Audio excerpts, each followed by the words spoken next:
I served as a naval officer and 3.5 tours in Vietnam, 2 of those years as a Special Forces advisor with a 20-boat river division, all Vietnamese.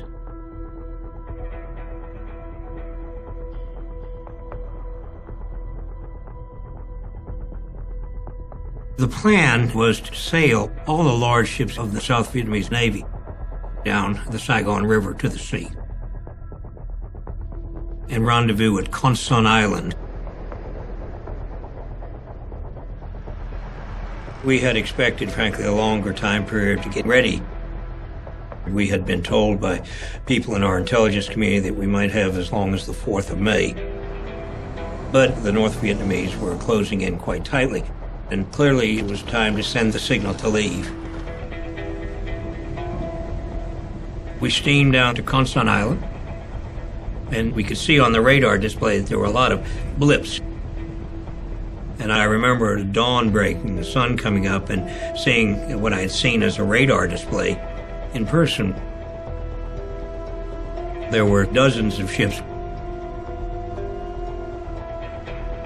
and not just Vietnamese naval ships, but also civilian ships. And they were all totally crammed with people. Some of these ships had been hit by enemy fire coming down the Saigon River.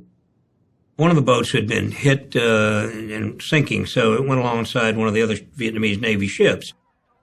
A wooden plank was thrown between the 2 ships for the civilians and naval personnel on the damaged ship to cross onto the ship that wasn't.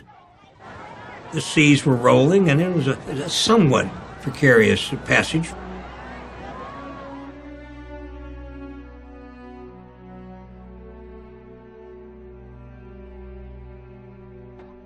We had worked a plan out to sail 2 ships to the Philippines, and the QUqədC was going to escort them. But the fact that they're going to be crammed with an unknown number of civilians was somewhat problematic. The U.S. government already had a refugee problem with the U.S. naval ships. This was another 30 or more thousand people to deal with. I thought it was a lot easier to beg forgiveness than to get permission. So the decision was made, and they all went with us.